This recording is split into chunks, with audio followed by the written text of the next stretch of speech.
Mi nombre, como dijo Gabriel, es Agustina Chacón, trabajo en el servicio de psico-oncología de la institución. Y la verdad es que estaba pensando cómo comenzar esta charla y se me vino la frase que detrás de todo gran hombre hay una gran mujer, detrás de todo gran oncólogo hay una gran psicóloga. Y somos nosotros. Y es importante que eso sea, más allá del chiste, la broma y eso. ¿Por qué? Porque estamos en una época en la cual tanto el bienestar físico como emocional del paciente es importantísimo y no lo podemos separar. Lo que pasa es que la enfermedad muchas veces impone a veces la separación. ¿Por qué? Porque yo, para hablar de tuve cáncer, no perdamos el control, lo que voy a hacer es como hago con mis pacientes. Acá tengo una de mis pacientes que me preguntó si había estudiado, horror. Lo que yo hago para poder entender lo que nos pasa después de la enfermedad. Muchos pacientes vienen cuando terminan sus tratamientos. Hay muchos que terminan rayos, y esto lo cuento porque es muy frecuente, y por ahí se ponen a llorar en la sala de espera cuando terminan. ¿Y qué te pasa? Y no sé qué me pasa. Y la familia le dice, pero ya está, ya terminaste, ¿qué pasa? Bueno, entonces, yo prefiero desde el aspecto emocional ver la película entera para entender qué nos pasa. Tuve cáncer, no perdamos el control, significa que tuve cáncer. Y tener cáncer es, para que ustedes lo entiendan, el diagnóstico es una situación, es una trompada en la cara de uno. La mayoría de las personas no se lo espera. La mayoría está haciendo un chequeo, se tocó un bultito y aparece el diagnóstico de cáncer. Nosotros desde el aspecto psicológico entendemos que el diagnóstico de cáncer no es traumático por sí solo. Como vayamos atravesando ese diagnóstico, va a poder ser o no traumático. En un principio, esa trompada significa que es disruptivo, rompe con mi vida normal, cotidiana, las rutinas diarias se rompen. Y ustedes lo deben saber bien, ¿sí? Enseguida son metidos en el mundo médico, aprendiendo un idioma que desconocen y con mucho miedo, porque se diagnosticaron cáncer. Entonces, cuando hablamos del diagnóstico, lo primero que le pasa a una persona es que se sienta amenazado, ¿sí? Siente amenazada su identidad, su belleza, su sexualidad, su autonomía, su futuro. Estamos hablando de personas que estamos en plena actividad, básicamente. Ya el cáncer no es una enfermedad de viejos como era antes, es una enfermedad de personas que trabajan, a veces tienen niños pequeños, tienen padres grandes. Entonces, la cosa no es fácil de afrontar y tienen que entrar enseguida a los tratamientos. Enseguida. No hay demasiado tiempo para elaborar la situación, para decir, ay, cómo me siento, ponerse a llorar. El instinto de supervivencia de uno hace que uno anule muchas veces la parte emocional. Entonces la deja a un costado. Por eso podemos funcionar y podemos hacer la cirugía, la quimioterapia, los rayos, con miedo. El miedo existe, ¿sí? Miedo al dolor, miedo a lo desconocido, a los efectos secundarios. ¿Sí? Venimos de una cultura en la cual todos los mitos acerca de la quimioterapia, los rayos son terribles. Pareciera que antes estábamos re bien y ahora nos hacen pomada, ¿sí? Y en realidad no. Siempre hablo con los pacientes de poner del lado nuestro a los tratamientos, ¿sí? Uno antes estaba enfermo y no sabía, ahora se siente enfermo y empieza a verlo por los efectos secundarios. Y eso hace que uno tenga más miedo a los cambios temporales, a los cambios permanentes, dependiendo de qué tipo de tumor. Hay cirugías que van a producir cambios permanentes y limitantes. Y yo soy psicóloga y me gusta poner todas estas cosas. Pero no, esto es interesante. ¿Por qué? Porque estamos también en una época en la que existe la tiranía del pensamiento positivo. Y a mí, la verdad que el pensamiento positivo me frustra bastante, porque no permite que uno piense, sienta y viva las cosas con un pensamiento realista. Si a mí me pasa algo malo, me voy a sentir mal. Si a mí me pegan, yo lloro. Si a mí me besan, yo lo disfruto, muestro alegría. Y son los matices de las emociones lo que hace interesante la vida de uno. Y nosotros dentro de la cabeza tenemos estos personajes. No creo que ustedes hayan visto la película intensamente. La que la haya visto va a entender qué quiere decir. Pero todos estos personajes son el miedo, el desagrado, la alegría, la tristeza, la furia, que reinan en la cabeza de uno y que están todo el tiempo interactuando. No puede haber uno, otro. Siempre le digo a mis pacientes, si vos venís acá y me decís no me pasa nada, yo te interno porque tenés algún problema, o estás maníaca, o estás poniéndote en alto riesgo. Cuando uno no acepta la realidad no sabe cómo afrontarla. Si yo me meto a, como siempre digo, correr en Parque Lezama a las 4 de la mañana, probablemente algo me va a pasar, ¿sí? En cambio, si tomo mis recaudos porque eso me da miedo, puedo salir a correr por lugares más lindos, horas más recomendables y lograr un mejor resultado, ¿sí? El miedo no es malo, aun cuando en esta época se dice que es malo. Lo que es malo es el pánico, que nos paraliza, ¿sí? El miedo nos estructura, nos permite generar defensas para afrontar las situaciones. Entonces, ¿por qué yo empiezo a hablar del diagnóstico y de los tratamientos? Porque el tema del cáncer, la enfermedad, nos pone frente a un proceso dilatado en el tiempo, ¿sí? Es largo. Y en cada momento del proceso de enfermarse, hacer los tratamientos y estar en control, se van a dar diferentes situaciones y diferentes emociones. En un primer momento, que son los primeros estudios, que a veces se hacen antes del diagnóstico, los pacientes viven altos niveles de ansiedad y esto es normal y esperable, ¿sí? En ese momento es esperable. La ansiedad tiene que ver con aquello que yo percibo que va a venir de afuera y sobre lo cual no tengo control. Entonces me pongo ansioso, me asusto, es esperable. Después del diagnóstico empiezan los tratamientos, el vínculo con el médico, que es tan importante. Por eso digo que atrás de todo oncólogo hay un psicólogo. El primero que comanda el barco es el oncólogo.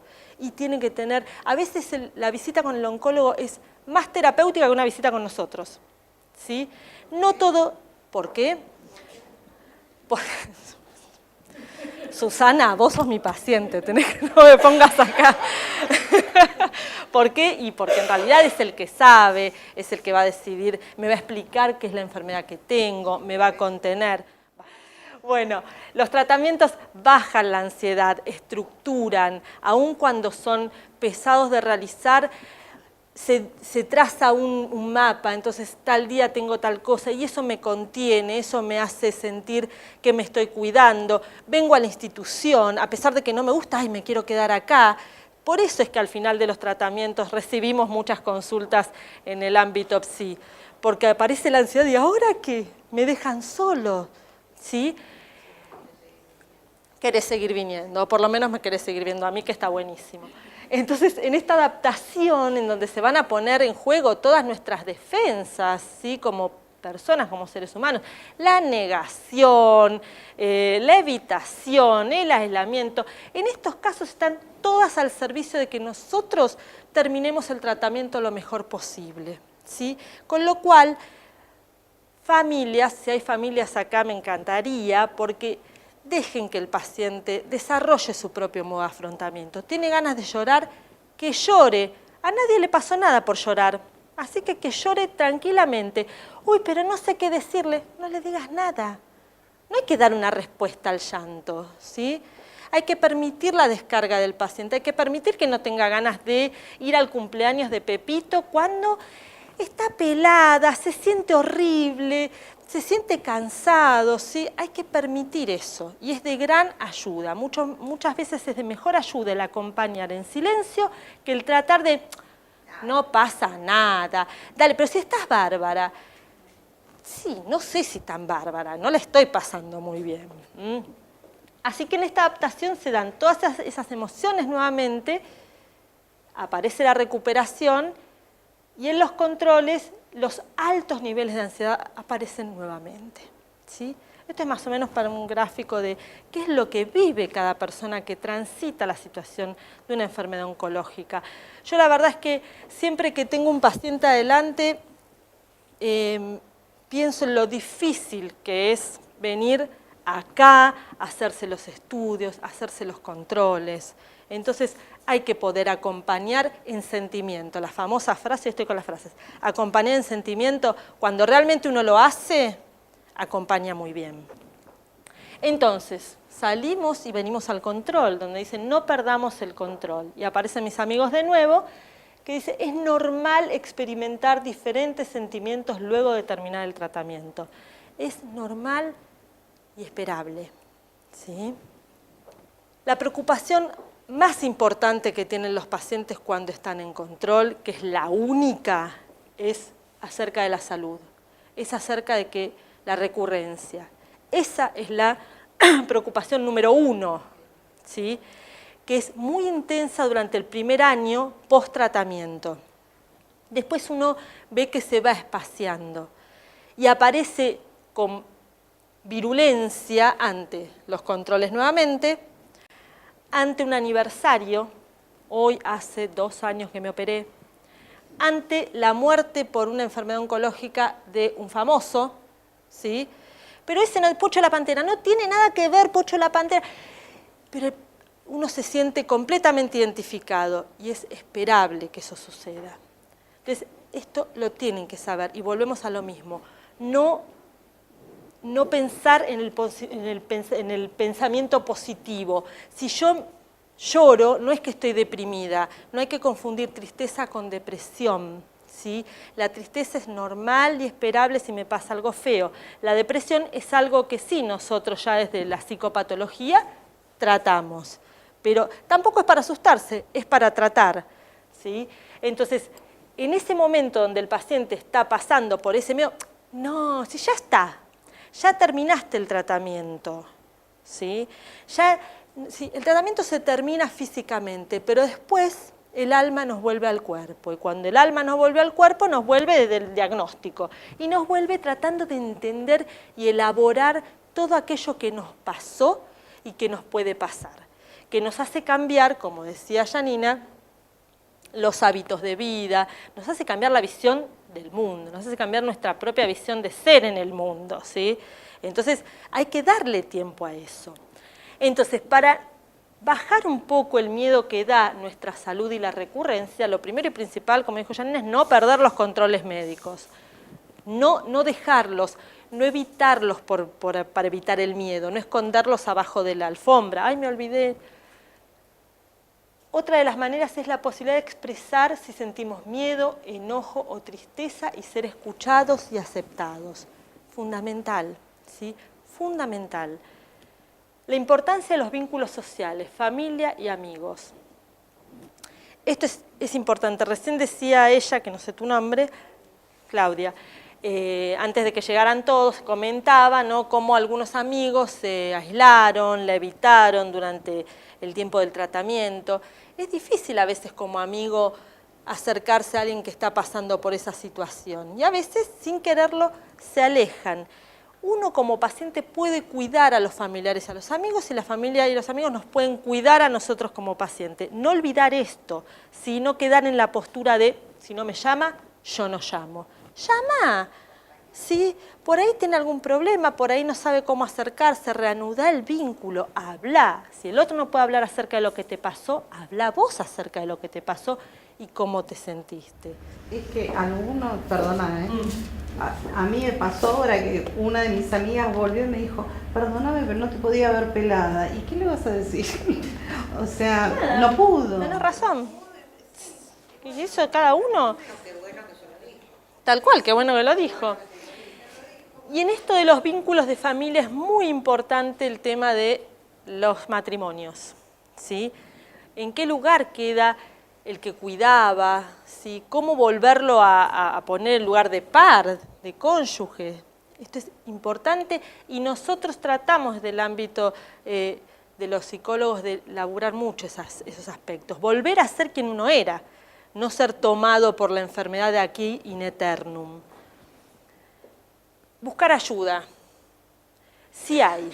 A ver, es normal y esperable que estemos tristes, que estemos ansiosos, que algunas cosas nos pongan más alterados que otros, que no tengamos ganas. Ahora, si esto inunda mi vida a medida que voy pasando el tiempo, hay que buscar ayuda. Hay que buscar ayuda si tenemos angustia, ansiedad, tristeza permanentes, trastornos del sueño, trastornos del apetito. Busquen ayuda, ¿sí? Es parte de la calidad de vida, el poder tratar las emociones. Entonces, como conclusión a este no perdamos el control, es cada persona tiene una experiencia diferente en relación a la enfermedad. Cada uno interpreta la enfermedad de una manera única. Por lo tanto, lo que va a sentir, los sentimientos, emociones y temores también van a ser únicos. Por consiguiente, no hay una manera correcta o incorrecta de afrontar la situación, ¿sí? Y es importante buscar lo que nos hace bien a nosotros sin compararnos con los otros. Fundamental. Ay, no, a Pepito, es Pepito, qué sé yo, Pepito, ¿sí? Y por último, si me da, esto me parece a mí una conclusión como maravillosa y simple, chicos. Gracias.